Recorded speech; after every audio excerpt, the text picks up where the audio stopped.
Hello बच्चों, कैसे हैं आप सब। देखिए, हमने पिछली क्लास में अपने वेपर प्रेशर को बहुत अच्छे से डिस्कस किया था। आज उस पर कुछ क्वेश्चन प्रैक्टिस करते हैं। चलो, तो देखो क्वेश्चन क्या कह रहा है कि एक मेरे पास कंटेनर है, उसमें वाटर भरा हुआ है और 80 डिग्री सेल्सियस पर उस वाटर के द्वारा जो वेपर प्रेशर आ रहा है वो कितना आ रहा है, 355 टॉर। ठीक, बहुत अच्छी बात है।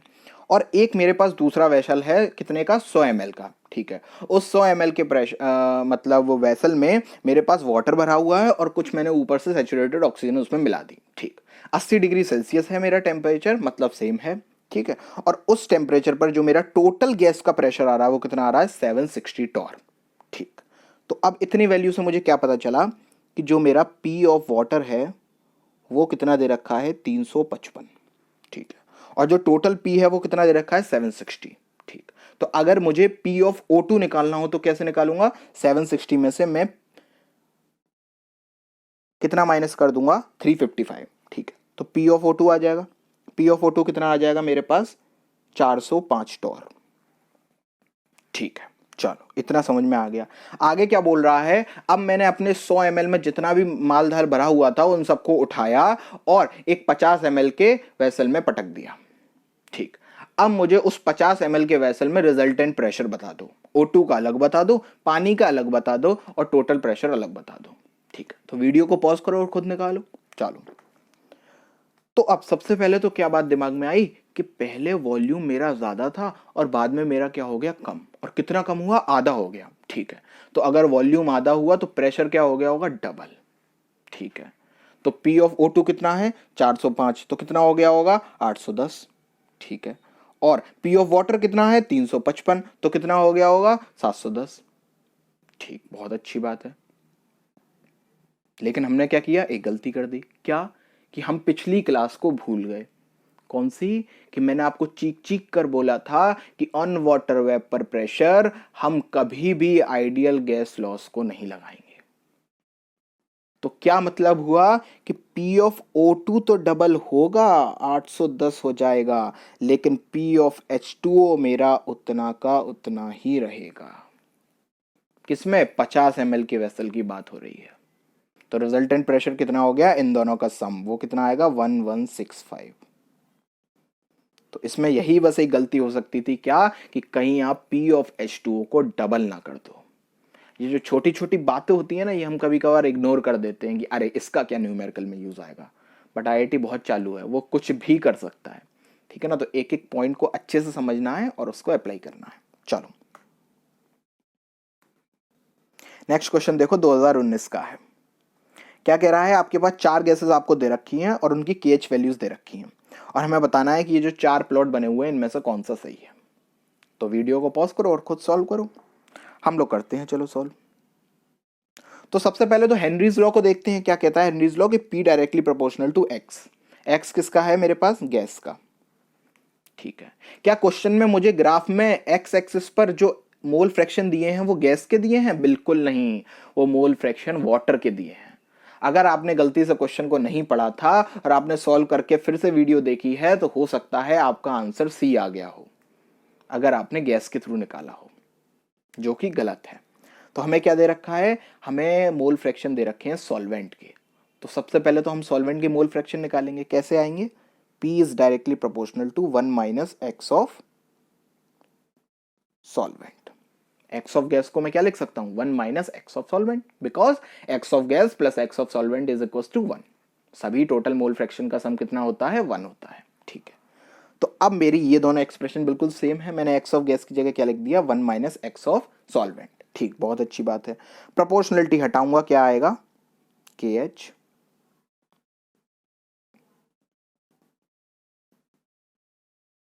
ठीक है, बहुत अच्छी बात है। अब अंदर मल्टीप्लाई कर दो।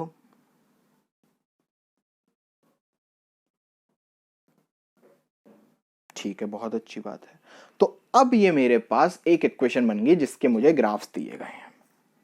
ठीक है, ग्राफ्स मुझे किस किस के बीच में दिया गया है, partial pressure versus mole fraction of solvent.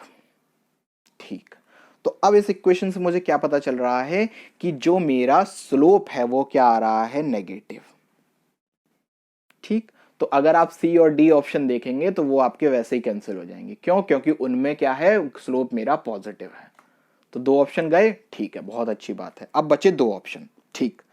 Intercept क्या है मेरा, के एच, मतलब के एच की वैल्यू जितनी ज्यादा उतनी मेरी इंटरसेप्ट की ज्यादा वैल्यू, ठीक है। ए और बी में दोनों में ही वो सेम है, चारों में, ठीक है, कुछ नहीं पता चला उससे।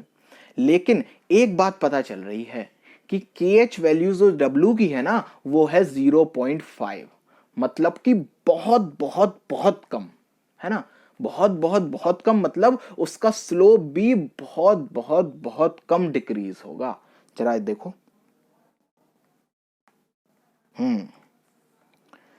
दोनों में ही क्या है, स्लोप मेरा डिक्रीजिंग, ठीक है, ये बात तो फिट हो गई, ठीक।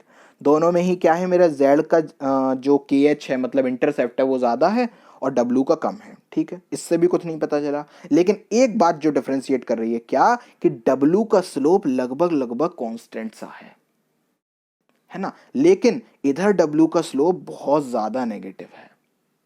लेकिन मुझे के एच की वैल्यू तो डब्ल्यू की पता है, कितनी है, 0.5, बहुत कम है ये स्लोप। तो एग्जैक्टली में ये इतना डिक्रीज नहीं होगा, ये लगभग लगभग क्या रहेगा, कांस्टेंट। तो दैट्स वाई इसका आंसर क्या हो जाएगा, ऑप्शन ए।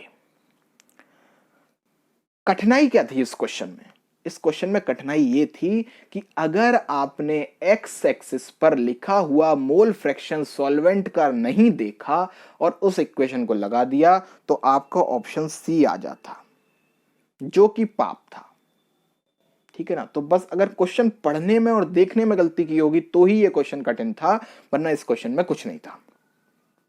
चलो अब हम चर्चा करते हैं अपने राउल्स लॉ की, आगे बढ़ते हैं। देखो, जिसने वेपर प्रेशर का लेक्चर नहीं देखा सबसे पहले वो देख ले, नहीं तो आपको राउल्स लॉ समझ नहीं आएगा और आगे की बातें भी समझ में नहीं आएंगी, ठीक है। चलो देखते हैं राउल्स लॉ क्या कहता है कि in solution of volatile liquids, ठीक है, मतलब दो मेरे पास वॉलेटाइल लिक्विड हैं और उनका मैंने सॉल्यूशन बनाया, ठीक। तो the partial vapour pressure of each component is directly proportional to its mole fraction. मतलब मैंने एक दो वॉलेटाइल लिक्विड्स लिए, ठीक है, या दो से ज्यादा लिए और उनका मैंने क्या बना लिया, सॉल्यूशन, ठीक है। अब सॉल्यूशन में मैंने हर कंपोनेंट का पार्शियल प्रेशर जब देखा तो वो मेरा डायरेक्टली प्रोपोर्शनल आया उसी के मोल फ्रैक्शन के। PA is directly proportional to XA। और जब मैंने प्रोपोर्शनल साइन हटाया तो एक कांस्टेंट आया जिसको मैंने क्या बोला, PA नॉट। ये PA नॉट क्या है, vapour pressure of pure component A at given temperature.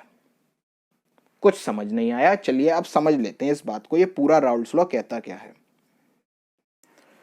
तो देखो, राउल्स लॉ कहता है कि सपोज मेरे पास एक सॉल्यूशन है A, ठीक है, अभी केवल मतलब एक लिक्विड है A, ठीक है ना, प्योर लिक्विड है, ठीक है। इसका कुछ वेपर बनेंगे, उसका कुछ वेपर प्रेशर होगा, मैंने उसको नाम दे दिया P0A, ठीक। चलो बहुत अच्छी बात है। एक और सॉल्यूशन है मेरे पास B, इसके भी कुछ वेपर बनेंगे, उसके वेपर प्रेशर को मैंने नाम दे दिया P0B, ठीक। अब मैंने क्या किया, एक बना लिया सॉल्यूशन जिसमें मेरा A भी प्रेजेंट है, जिसमें मेरा B भी प्रेजेंट है, ठीक। तो अब इसमें जो मेरे प्रेशर होगा वो दोनों की वजह से आएगा, कुछ मेरे A भी वेपराइज होंगे, कुछ मेरे B भी वेपराइज होंगे, ठीक है। तो वेपर में मेरा कुछ A का भी पार्शियल प्रेशर आएगा और कुछ B का भी पार्शियल प्रेशर आएगा, ठीक। अब राउल्स लॉ क्या बोलता है कि अगर मुझे A का पार्शियल प्रेशर निकालना है तो वो किसके इक्वल होगा, वो इक्वल होगा प्रोडक्ट के मल्टीप्लाई के, किसका मल्टीप्लाई, A का मोल फ्रैक्शन, ठीक है, और A का वो प्रेशर जब वो प्योर लिक्विड होता तब, मतलब जब A प्योर लिक्विड की तरह प्रेजेंट था तब उसके द्वारा लगने वाला प्योर वेपर प्रेशर यानी कि P0A, उसका मल्टीप्लाई अगर मैं इसके मोल फ्रैक्शन में कर दूं तो मुझे इस सॉल्यूशन में पार्शियल प्रेशर ऑफ A मिल जाएगा। ऐसा मेरा राउल्स लॉ ने बोला, ठीक है। सेम मेरा B के लिए हो जाएगा, ठीक। चलो ठीक है, तो P0A क्या है, vapour pressure of the pure component A at given temperature, ठीक है, ये मेरा राउल्स लॉ का स्टेटमेंट था, बड़ा सस्ता सस्ता था। चलो आगे बढ़ते हैं। ठीक, तो अब यही कंडीशन दिखाई गई है। क्या, ये एक बॉक्स है, उसमें ए और बी दोनों भरे हुए हैं। ए का मोल फ्रैक्शन एक्स ए, बी का मोल फ्रैक्शन एक्स बी, दोनों कुछ कुछ वेपराइज हुए, वेपराइज होने पर कुछ ए ऊपर गए कुछ बी ऊपर गए। ठीक है, तो पार्शियल प्रेशर ऑफ बी भी कैसे आएगा, इस तरीके से। ठीक, तो मेरे पास पी ए आ गया, ठीक है, मेरे पास पी बी आ गया। अब डाल्टन्स लॉ क्या कहता है, डाल्टन्स लॉ कहता है कि अगर मुझे ये टोटल प्रेशर बताना है ना, तो वो किसके इक्वल होगा, दोनों के पार्शियल प्रेशर के इक्वल होगा, है ना। डाल्टन्स लॉ ने दो बातें बोली थी मोटी मोटी, कौन कौन सी, पहली बात तो यही वाली कि अगर मुझे टोटल प्रेशर निकालना है तो वो किसके इक्वल होगा, सम ऑफ पार्शियल प्रेशर्स के। ठीक है, दूसरी बात और क्या बोली थी कि अगर मुझे पार्शियल प्रेशर निकालना है किसी एक कंपोनेंट का, तो वो किसके इक्वल होगा, उस गैसियस कंपोनेंट में उसके कितने मोल फ्रैक्शन हैं उस गैस के, और उस गैस का टोटल प्रेशर कितना है। अभी ये दोनों ही बातें लग जाएंगी। अभी मैं कौन सी बात लगा रहा हूं, पहली बात कौन सी, the total pressure is equal to the sum of the partial pressure. ठीक, चलो, तो पार्शियल प्रेशर ऑफ ए कितना है, x A into P not a. ठीक है, पार्शियल प्रेशर ऑफ बी कितना है, x B into P not be. ठीक है, तो टोटल प्रेशर कितना आ गया, x A into P not a plus x B into P not B. और ये मेरा राउल्स लॉ का पहला फॉर्मूला बन गया जिसका हम आगे यूज करेंगे। इसको बॉक्स में डब्बे में जैसे भी बंद करके रखना है, इसको रख लो, ये बहुत इंपॉर्टेंट फॉर्मूला मेरा पहला बन के तैयार हो गया। ठीक, चलो आगे बढ़ते हैं। ठीक, क्या मेरे मोल्स ऊपर नहीं गए वेपर के, बिल्कुल गए हैं। ठीक है, वेपर मेरा ऊपर भी गया है। ठीक है, बहुत अच्छी बात है। तो क्या ऊपर भी कुछ मोल्स प्रेजेंट होंगे, हाँ बिल्कुल प्रेजेंट होंगे। क्या हम उनको, उनके प्रेशर को नहीं निकाल सकते, बिल्कुल निकाल सकते हैं। तो चलिए उनके टर्म में भी निकाल कर बात करते हैं। ठीक है, तो अब वाई क्या है मेरा, mole fraction of A in vapour phase above the solution. मतलब अभी मैंने किसके टर्म में बात करी, एक्स ए और एक्स बी। एक्स ए एक्स बी क्या है, वो मोल फ्रैक्शन जो मेरा सॉल्यूशन में प्रेजेंट है। ठीक है, अब मैं किसके टर्म में बात करना चाह रहा हूं कि मेरा कितना मोल फ्रैक्शन ऊपर चला गया, कहां ऊपर, वेपर में चला गया। तो अब मैं बात करना चाह रहा हूं अपना वाई ए और वाई बी के टर्म में। वाई क्या है, यहां मैंने जैसे मैंने एक्स में रिप्रेजेंट किया ना मोल फ्रैक्शन को, ऐसे ही मैं अपने वेपर के मोल फ्रैक्शन को किस में रिप्रेजेंट कर रहा हूं, वाई में। और वो ए का है तो वाई ए, बी का है तो वाई बी। ठीक है, चलो, तो अब क्या है, वाई ए क्या है, mole fraction of A in vapour phase above the solution. ठीक है, वाई बी क्या है, mole fraction of be in vapour phase above the solution. ठीक, तो अब क्या करूं, मैं डाल्टन्स लॉ की दूसरी बात याद करूंगा। क्या बोलता है कि अगर मुझे किसी गैस का पार्शियल प्रेशर निकालना है तो मैं मल्टीप्लाई कर दूंगा उस गैस के मोल फ्रैक्शन को उस पूरी गैस के टोटल प्रेशर से। ठीक है, तो अब मुझे क्या निकालना है, उन वेपर में मुझे पार्शियल प्रेशर निकालना है, सपोज ए गैस का।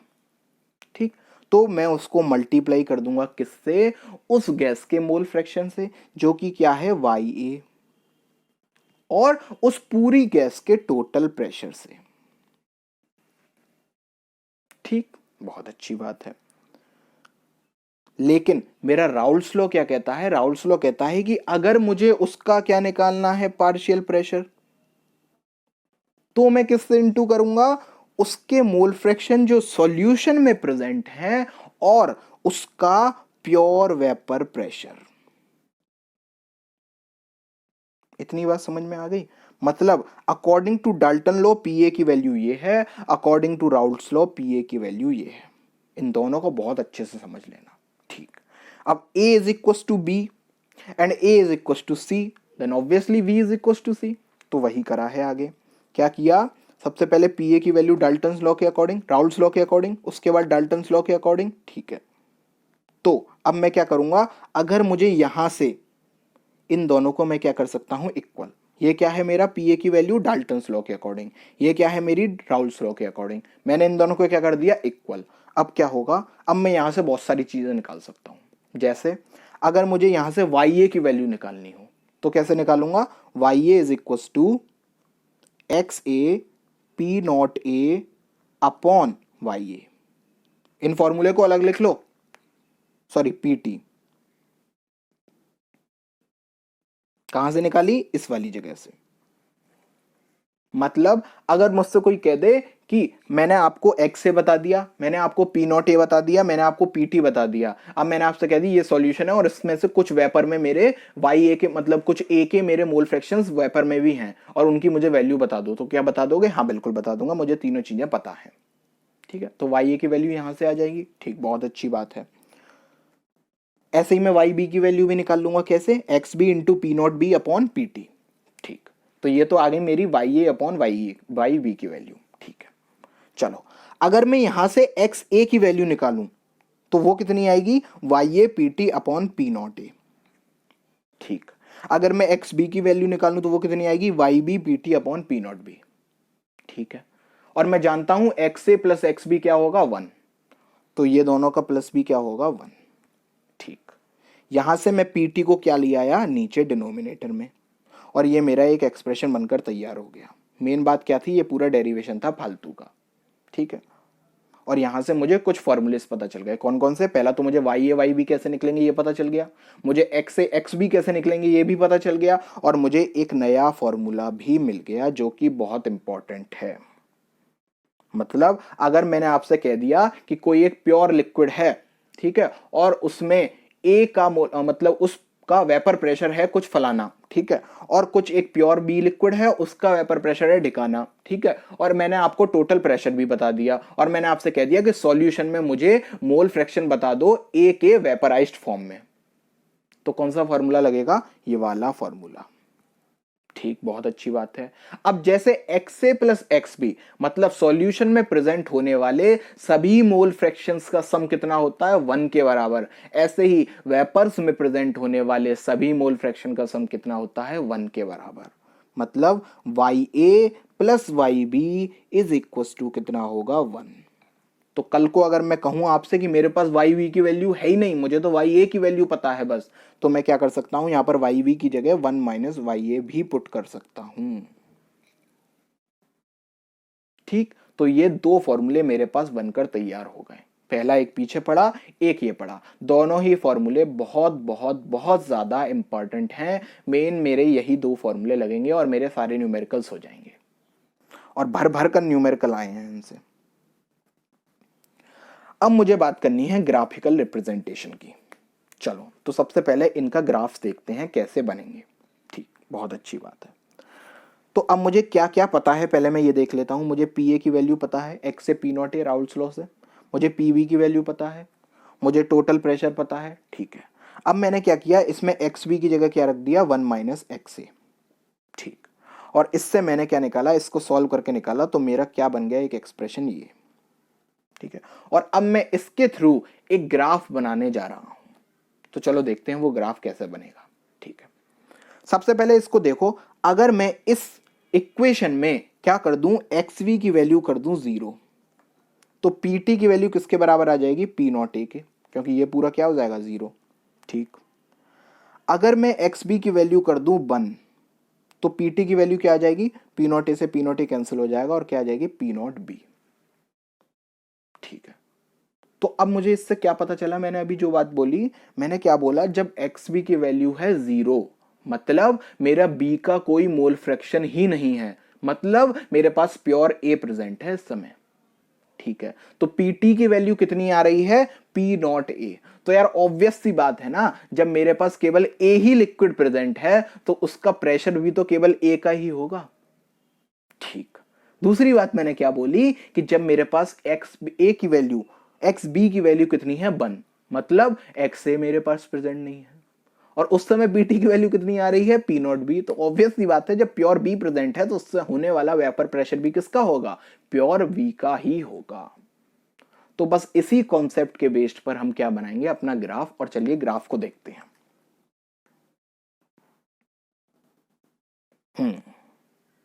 ये भयानक सा दिखने वाला ग्राफ, जरा इस पर गौर फरमाइए। देखो इस ग्राफ में क्या कह रहा है। सबसे पहले मैं एक्स एक्सिस को देखता हूं।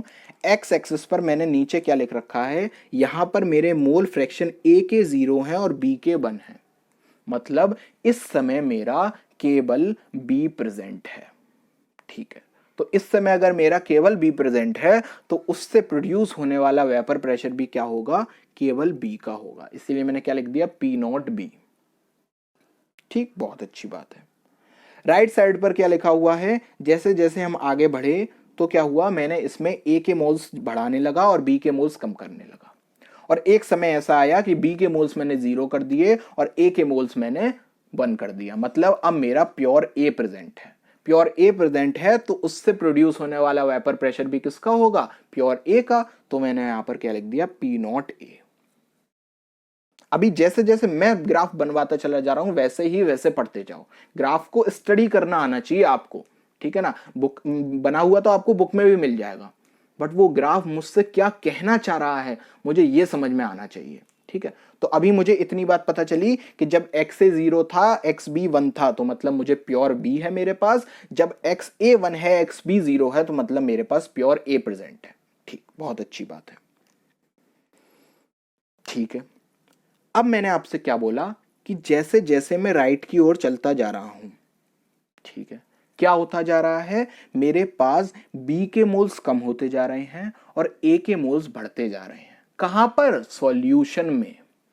क्या लिखा हुआ है, एक्स ए और एक्स बी लिखा हुआ है। ये मोल फ्रैक्शन कहां के हैं, सॉल्यूशन के मोल फ्रैक्शन है। ठीक है, तो जैसे जैसे मैं राइट की ओर चलता चला जा रहा हूं मेरे सॉल्यूशन में बी के मोल्स क्या होते जा रहे हैं, कम, और ए के मोल्स बढ़ते चले जा रहे हैं। ठीक है, अगर सॉल्यूशन में ए आ रहा है तो अब मेरा मतलब है कि ए कुछ ना कुछ वेपराइज भी हो रहा होगा। हाँ, तो इसका मतलब अब मुझे वेपर्स में भी कुछ ए का प्रेशर मिलना शुरू हो जाएगा, है ना। ठीक है, और चूंकि बी के मोल सब कम होते जा रहे हैं तो बी का पार्शियल प्रेशर भी अब कुछ कुछ कम होना शुरू हो जाएगा। Very good. तो अब जरा आगे बढ़ो। सपोज मैं कहां पर पहुंच गया, यहां पर, और यहां पर आकर मैंने क्या देखा कि कुछ मुझे ए का प्रेशर मिलना शुरू हो गया, है ना, और कुछ बी का प्रेशर कम मिलना शुरू हो गया। मतलब अब क्या हो रहा है, धीरे धीरे बी का प्रेशर कम होता जा रहा है और धीरे धीरे ए का प्रेशर बढ़ता चला जा रहा है। ठीक है, क्यों, क्योंकि अब मेरे बी के मोल फ्रैक्शंस कम हो रहे हैं और ए के मोल फ्रैक्शंस बढ़ रहे हैं, किसमें, सॉल्यूशन में, और एज अ रिजल्ट मेरे वेपर में भी। ठीक, अच्छा, अभी स्ट्रेट लाइन से ही क्यों कम हो रहा है और स्ट्रेट लाइन से ही क्यों बढ़ रहा है, ये भी तो पता होना चाहिए। तो हर ग्राफ की एक इक्वेशन होती है, आप इक्वेशन को देखिए आपको ग्राफ समझ में आ जाएगा। तो इक्वेशन क्या है, p a is equal to x A into P not a. ठीक, तो ये ग्राफ कैसा है, y is equal to m x, मतलब स्ट्रेट लाइन। तो दैट्स वाई ये दोनों ग्राफ मेरे कैसे आ रहे हैं, स्ट्रेट लाइन आ रहे हैं। ठीक, तो अब मुझे क्या क्या समझ में आ गया, ये पी नॉट बी कैसे आया, ये क्या है, ये क्या है, और ये दोनों लाइनें कैसे आई। चलिए, इतनी बात समझ में आ गई। एक लाइन और है, कौन सी, पी नॉट ए को पी नॉट बी से जोड़ने वाली।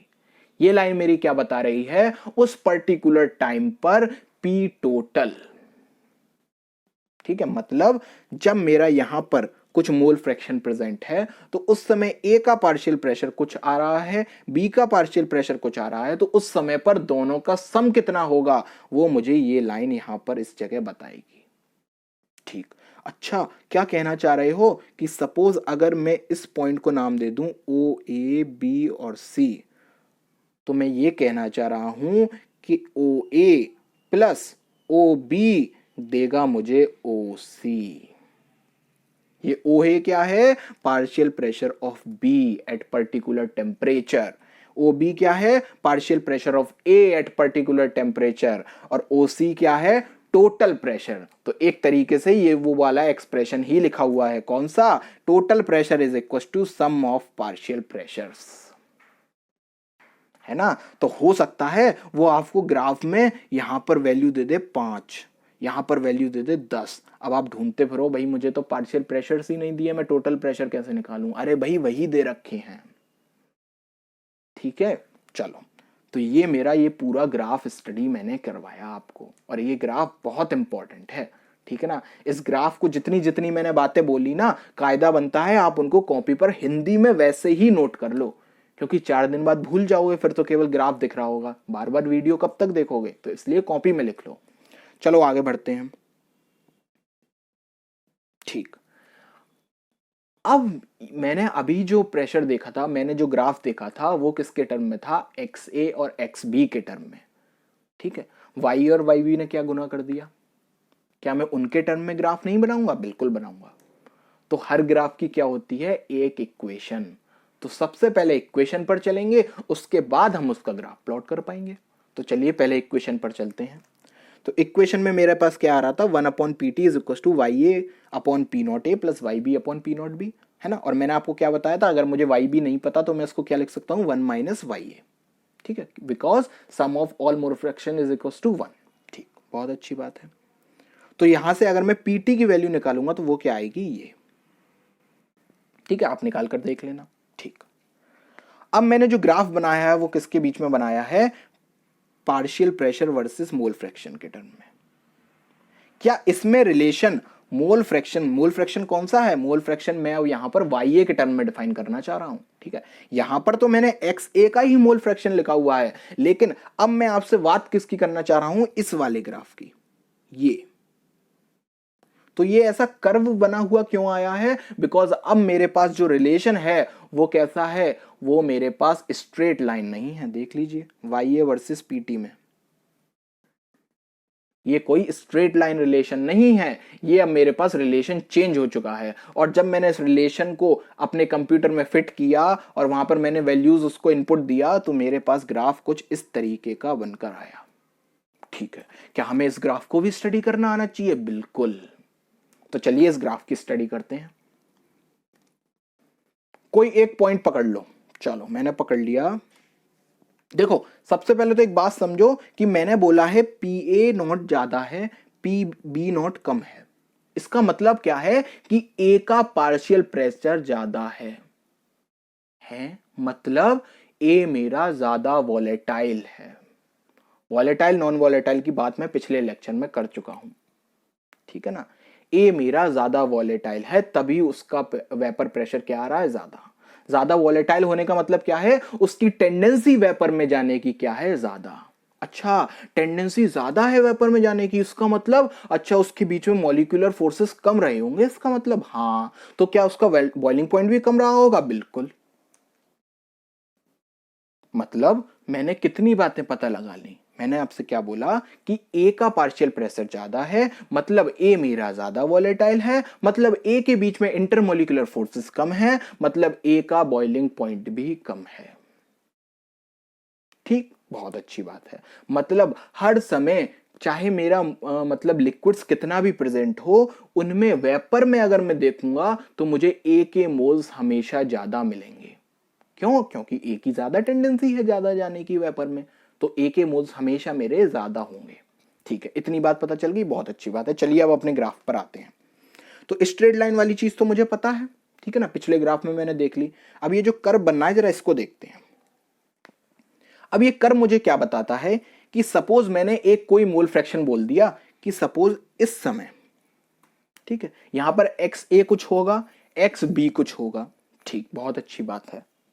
और इस समय मैंने बोला कि इस समय मेरे पास पार्शियल प्रेशर ये आ रहा है, टोटल प्रेशर इतना आ रहा है।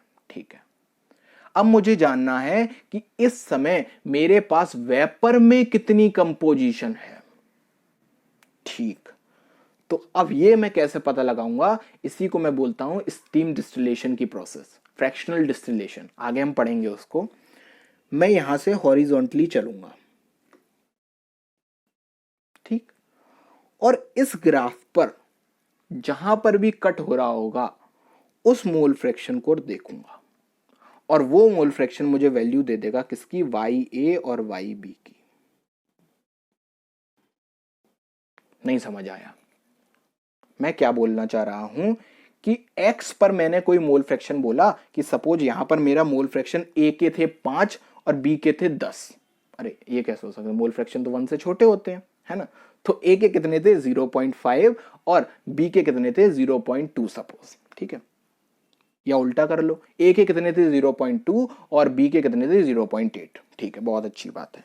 चलिए, तो इस समय पर मैंने क्या बोला? मेरा कुछ पीटी आया होगा। ठीक है, बहुत अच्छी बात है। अब मैं चाह रहा हूं कि इस समय पर मुझे अपने वेपर में कितने मोल फ्रैक्शन है वो पता चल जाए। तो मैं क्या करूंगा? यहां से मैं ऊपर जाऊंगा, ठीक है, अपने किस वाले प्रोपोर्शन पर, मैं अपने लिक्विड वाले कर्व पर चला गया। ये मुझे पार्शियल प्रेशर किसका दे रहा है, लिक्विड कंपोजिशन कर दे रहा है। ठीक है, बहुत अच्छी बात है। और फिर मैं उससे क्या आया, नीचे आया। ठीक है, नीचे आया तो मतलब मैंने यहां पर था, मैं यहां से मैंने अपना कर्व देखा और यहां से मैं कहां गया, राइट में। और राइट से जब मैं नीचे आया तो मुझे क्या मिल गया, YA और YB की वैल्यू। ठीक, एग्जैक्टली में ये कर्व मुझे क्या बताना चाह रहा है वो समझो। एग्जैक्टली में ये कर्व मुझे बताना चाह रहा है कि जब मैं बहुत हाई प्रेशर पर था, ठीक है, जब मैं बहुत हाई प्रेशर पर था उस समय मेरे पास वेपर्स प्रेजेंट ही नहीं होंगे, है ना। मैंने आपको बताया था ना, जब बहुत हाई प्रेशर हो जाता है तो गैसेस की सॉल्युबिलिटी लिक्विड्स में बढ़ जाती है ना। और जब बहुत बहुत बहुत ज्यादा हाई हो जाएगा तो मतलब मेरी गैसेस सारी कंप्रेस हो चुकी हैं और वो किस फॉर्म में आ चुकी हैं, लिक्विड फॉर्म में। तो ये ग्राफ मुझे यही बता रहा है क्या, कि जब मैं बहुत हाई प्रेशर पर था तब देयर वाज नो वेपर।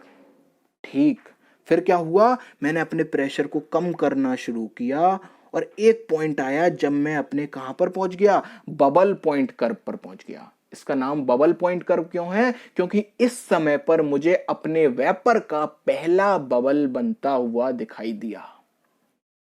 अब हम ग्राफ की स्टडी कर रहे हैं केवल, ठीक है ना। इस पॉइंट पर क्या हुआ, मुझे अपने ग्राफ का, मुझे अपने वेपर का पहला बबल दिखाई दिया। ठीक, मैं उससे और नीचे बढ़ा। बीच वाले रीजन में क्या चल रहा है, बीच वाले रीजन में मेरे लिक्विड्स और वेपर अपने बीच में इक्विलिब्रियम बनाकर बैठे हुए हैं। ठीक है, इस पूरा रीजन, ये जो बीच वाला रीजन है, ये क्या शो कर रहा है कि अब मेरा लिक्विड्स और वेपर्स किस में है, कंटिन्यूअस इक्विलिब्रियम में है।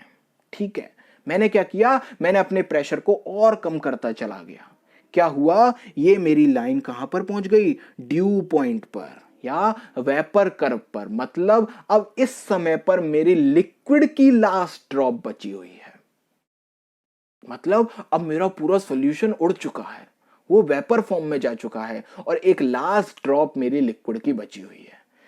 जैसे ही मैंने थोड़ा सा प्रेशर और कम किया, अब मैं अपने प्योरली वेपर रीजन में आ चुका हूं। मतलब there is no liquid present. ये सब कौन बता रहा है, ये सब मुझे ये कर्व बता रहा है। तो इस कर्व से मैंने क्या क्या बातें पता कर ली, इस कर्व से मैंने पता करा कि इस स्ट्रेट लाइन से ऊपर देयर इज नो वेपर, इस कर्व लाइन से नीचे there is no liquid, in between the line there is equilibrium between liquid and the vapour. ठीक, तो ये थी मेरी किसकी बात, प्रेशर के टर्म में कंपोजिशन का कंपैरिजन, किसमें, वेपर में भी और लिक्विड में भी। तो इस तरीके से आपको ये ग्राफ स्टडी करना आना चाहिए। चलिए, तो ये मैंने किसके टर्म में बताया आपको, प्रेशर वर्सेस मोल फ्रैक्शन। अरे भाई, टेम्परेचर ने क्या गुना किया है, इसमें मैंने क्या कर रखा था, टेम्परेचर कांस्टेंट। अब मैं क्या कर रहा हूं, अब मैं अपने प्रेशर को कांस्टेंट कर दे रहा हूं और टेम्परेचर का इफेक्ट देखते हैं। चलिए,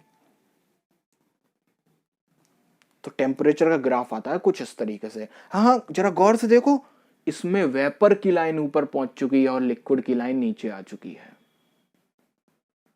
ऐसा क्यों हो गया, तो याद करो, गैसेस की सॉल्युबिलिटी टेम्परेचर बढ़ाने पर गैसेस की सॉल्युबिलिटी लिक्विड्स में कम हो जाती है।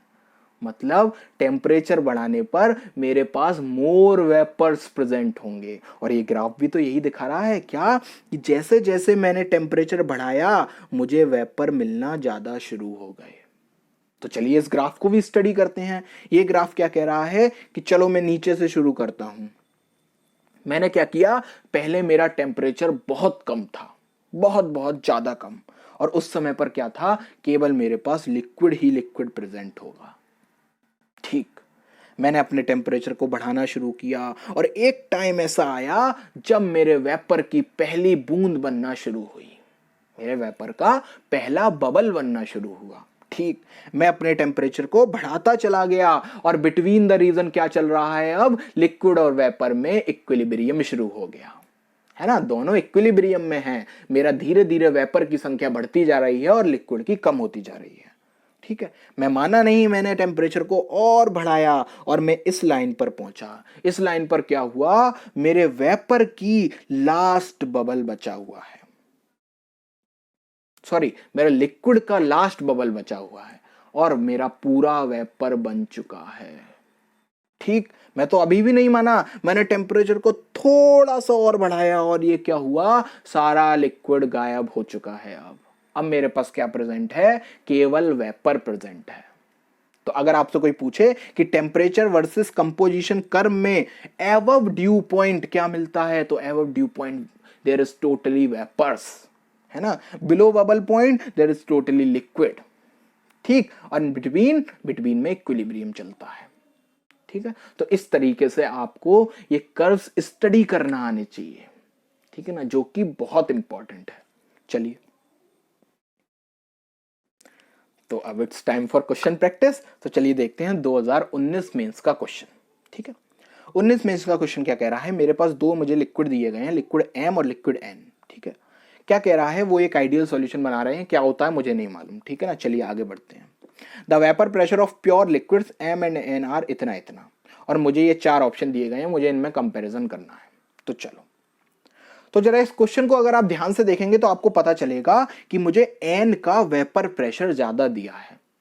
तो अभी मैंने ग्राफ में आपको समझाया ना कि अगर मुझे किसी का पार्शियल प्रेशर ज्यादा दिया गया है या वेपर प्रेशर ज्यादा दिया गया है, मतलब वो लिक्विड मेरा ज्यादा वॉलेटाइल है। वो लिक्विड ज्यादा वॉलेटाइल है मतलब उसके बीच में इंटरमोलिकुलर फोर्सेस कम है, इसका मतलब उसका बॉइलिंग पॉइंट भी कम रहा होगा। इतनी सारी बातें मुझे इस कर्व से पता है। ठीक है, इसका वेपर प्रेशर ज्यादा है मतलब इसके मोल फ्रैक्शंस भी वेपर में ज्यादा होंगे। ठीक, मतलब yn मेरा ज्यादा होगा ym से। बहुत अच्छी बात है। ठीक, अब मैं मानकर चल रहा हूं कि मेरे xm और xn बराबर थे।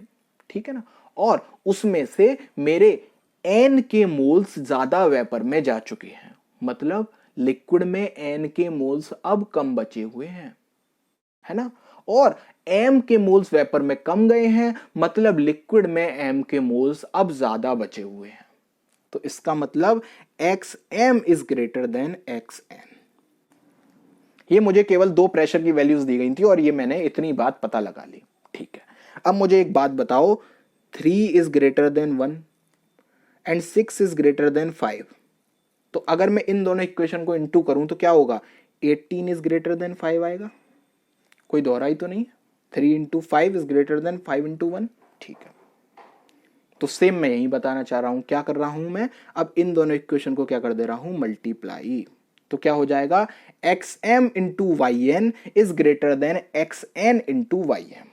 ठीक है, क्या आया, xm into yn is greater than xn into ym। ठीक, बहुत अच्छी बात है। xn को लिया नीचे, yn को लिया नीचे, तो क्या बन जाएगा, xm upon xn is greater than ym upon yn which is our first option. क्या कठिन था इस क्वेश्चन में, कुछ भी तो नहीं, है ना। अगर मुझे ग्राफ्स आते हैं तो मुझे ये वाला क्वेश्चन बन जाएगा, क्योंकि मैंने इन तरह की चर्चाएं कि प्रेशर ज्यादा होगा तो क्या क्या होगा वो मैंने किस में पढ़ी, अपने टेम्परेचर वर्सेस कंपोजिशन में और प्रेशर वर्सेस कंपोजिशन में। ठीक है, तो वो ग्राफ को इसीलिए मैंने आपको स्टडी करवाया। ठीक है ना, क्यों, क्योंकि ग्राफ बना तो सब लेते हैं इक्वेशन से, बट वो ग्राफ हमसे कहना क्या चाह रहा है मुझे ये बहुत अच्छे से समझ में आना चाहिए। बबल पॉइंट का क्या मतलब है, ड्यू पॉइंट का क्या मतलब है, उन दोनों के बीच में कौन सा रीजन है, ऊपर कौन सा रीजन है, नीचे कौन सा रीजन है, इन सब के बारे में मुझे पता होना चाहिए। ठीक है ना, तो चलिए आगे बढ़ते हैं। नेक्स्ट क्वेश्चन देखो, नेक्स्ट क्वेश्चन क्या बोल रहा है, एक इक्विमोलर मिक्सचर है बेंजीन और टोलुइन का। क्या बोल रहा है, इक्विमोलर। ठीक है ना, नाम पर जरा ध्यान दो। इक्विमोलर का मतलब क्या है कि अगर मेरे हाथी मोल्स किसके प्रेजेंट हैं बेंजीन के, तो हाथी मोल्स किसके प्रेजेंट हैं, टोलुइन के। ठीक, तो मैं मानकर चल रहा हूं कि सपोज एक्स मोल मेरे किसके प्रेजेंट हैं, बेंजीन के, और एक्स मोल मेरे किसके प्रेजेंट हो गए, टोलुइन के। ठीक, तो मोल फ्रैक्शन कितना आ गया, x/2 सॉरी 1/2 ठीक, चलो आगे बढ़ते हैं। तो उसको प्रिपेयर किया गया और टोटल वेपर प्रेशर जो आया वो इस इक्वेशन में दिया गया है। ठीक है, मतलब टोटल वेपर प्रेशर को मैंने इस इक्वेशन के टर्म में आपको दे दिया। ठीक, अब मुझसे ये कुछ कुछ निकलवा रहा है। ठीक है, तो सबसे पहले तो मुझे क्या निकालना है, सबसे पहले मुझे निकालना है कंपोजिशन ऑफ वेपर। वेपर में मुझे कंपोजिशन बतानी है, मतलब मुझे वाई ए और वाई बी बतानी है। ठीक, तो तुरंत अब पीछे जाओ और वाई ए और वाई बी का फॉर्मूला याद करो। क्या बताया था? तो मैंने आपको फॉर्मूला बताया था कि वाई ए अगर मुझे निकालना है तो मैं कैसे निकालूंगा, x A into P not A upon p T. क्या मुझे एक्स ए पता है? हाँ, 1/2 है ना। पी नॉट ए पता है? हाँ पता है। कितना है? नहीं पता। ठीक है ना। और पीटी भी पता है? पीटी भी नहीं पता। तो चलिए पहले इसको निकालते हैं। देखो आपको एक इक्वेशन दी गई है, ये इक्वेशन कुछ जानी पहचानी लग रही है ना। अभी हमने एक इक्वेशन पीछे बनाई थी, है ना। तो अगर हम उससे इसको कंपैरिजन करें तो हम अपने पी नॉट ए और पी नॉट बी और पीटी तीनों की वैल्यू निकाल सकते हैं। लेकिन आप वैसे निकालना मत, मैं आपको बता रहा हूं, आप वैसे ही निकालना। देखो कैसे। मैं मान लेता हूं एक्स बी मेरा क्या है, 1। ठीक, एक्स बी अगर 1 है तो मेरा प्रेशर जो आएगा वो किसका आएगा, प्योर बी का। ठीक है, तो जब मैंने एक्स बी को 1 रखा तो मेरा जो पीटी आया वो अब क्या बन चुका है, प्योर बी का प्रेशर, मतलब पी नॉट बी। तो वो कितना आ गया, 600। अब मैं क्या कर देता हूं, एक्स बेंजीन को कर दो 0। एक्स बेंजीन को 0 करेंगे तो अब जो प्रेशर आएगा वो किसका आएगा, एक्स ऑफ टोलुइन का। तो वो कितना हो जाएगा, 200। दोनों आ गए। आप इक्वेशन को कंपैरिजन करते तब भी आ जाता आपका आंसर, बट क्यों करना है इतना बड़ा? आपको मैं सिखा रहा हूं ना, आपको ऐसे ही करना है। ठीक है ना। तो अब मेरे पास क्या आ चुका है, पी नॉट बी आ चुका है। ठीक है, पी नॉट ए भी आ चुका है। बहुत बढ़िया, दोनों चीजें मेरे पास आ चुकी हैं। ठीक है, अब क्या बचा, पी टी बचा। ठीक है, क्या मैं पी टी निकाल सकता हूं? हाँ बिल्कुल, मेरे पास एक फॉर्मूला भी मैंने पढ़ा था ना टोटल प्रेशर का। ठीक है, तो उसके लिए मुझे क्या पता होना चाहिए, दोनों के मोल फ्रैक्शन और दोनों के प्रेशर। दोनों पता चल गए? हाँ दोनों पता चल गया। तो पीटी निकाल लूं? ठीक है, पीटी निकाल लेता हूं। तो पीटी कैसे निकलेगा, मोल फ्रैक्शन ऑफ बेंजीन कितना, 1/2। ठीक है, और मोल उसका टोटल मतलब जो प्रेशर आया वो कितना आया, वो आया 600, plus mole fraction of toluene और उसका प्रेशर कितना आया, 200। तो ये 300 और ये 100, तो टोटल प्रेशर कितना आ गया मेरा, 400 mmHg। ठीक है, तो अब मेरे पास टोटल प्रेशर भी आ गया, मेरे पास पी नॉट ए भी आ गया, मेरे पास एक्स ए भी आ गया, मेरे पास टोटल प्रेशर भी आ गया, मेरे पास पी नॉट बी भी आ गया, और मेरे पी एक्स भी पता ही है। तो मैं वाई ए और वाई बी बहुत आराम से निकाल सकता हूं। ठीक है, चलो निकाल लेते हैं। तो जब आप वाई ए निकालोगे तो वो कितना आएगा, जैसे कि अब सपोज मुझे वाई बेंजीन का निकालना है। ठीक है, तो मैं क्या करूंगा, 1/2 बेंजीन का पार्शियल प्रेशर और अपॉन टोटल प्रेशर। तो ये कितना आ जाएगा, 3/4। ठीक है, तो दूसरा कितना आ जाएगा, 1 में से 3/4 घटा दो तो वो आ जाएगा मेरे पास 1/4। मतलब टोलुइन का मोल फ्रैक्शन इतने हैं, किसमें, वेपर में। ठीक है, और मेरे बेंजीन के मोल फ्रैक्शन कितने हैं, 3/4, किसमें, वेपर में। ठीक है, बहुत अच्छी बात है। चलिए, पहला बिट्स मेरा कंप्लीट हुआ। दूसरा क्या कह रहा है, if the vapour pressure liquid in part A R collected, ठीक, and are condensed in a new liquid, calculate composition of vapor of this new liquid। अब क्या बोल रहा है ये, अब बोल रहा है कि जो मेरे पास लिक्विड प्रेजेंट था ना, है ना, और उसके कुछ वेपर बन रहे थे। ठीक है, और वेपर में मेरे पास ए के कुछ मोल्स आए और बी के कुछ मोल्स आए।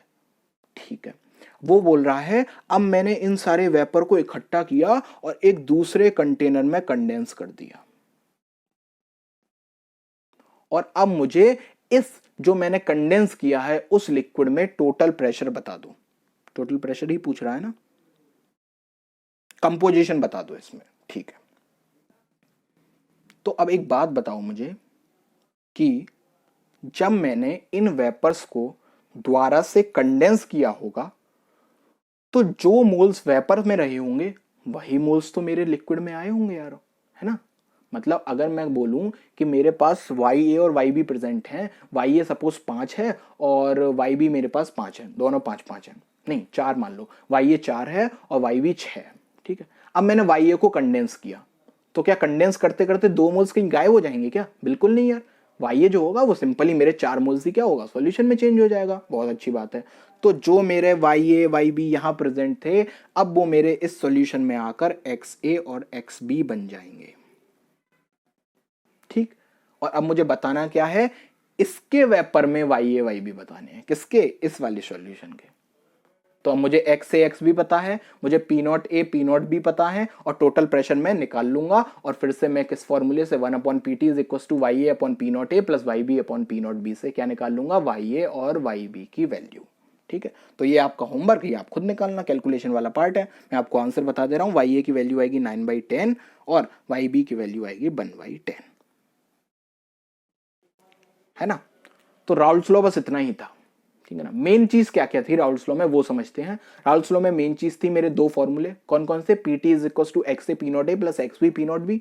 दूसरा फॉर्मूला कौन सा था, 1/pt is equal to y upon p not a plus y b upon p not be. ठीक है, और दो चीजें कौन कौन सी मेन थी, मेरा pressure versus composition and temperature versus composition graph. ठीक है ना, बबल पॉइंट क्या शो करता है, ड्यू पॉइंट क्या शो करता है, बीच में क्या होता है, ऊपर क्या होता है, नीचे क्या होता है, मुझे ये सारी बातें पता होनी चाहिए। कल मैं आपको प्रीवियस ईयर क्वेश्चंस कराऊंगा राउल्स लॉ के, बहुत अच्छे अच्छे क्वेश्चन हैं। अभी आपने एक क्वेश्चन देखा, बहुत सिंपल था। हेनरीज लॉ का एक क्वेश्चन देखा, वो भी बहुत सिंपल था। बहुत सारे क्वेश्चन आ रखे हैं, बिल्कुल सिंपल सिंपल से हैं। कल हम बहुत सारे क्वेश्चंस करेंगे इसके, और कल हम चर्चा करेंगे अपने ideal solution, non ideal solutions की। ठीक है, तो तब तक के लिए बच्चों पढ़ते रहिए, ख्याल रखिए, और हमें टेलीग्राम और इंस्टाग्राम पर भी फॉलो और ज्वाइन करिए। चलिए, तब तक के लिए गुड बाय बच्चों,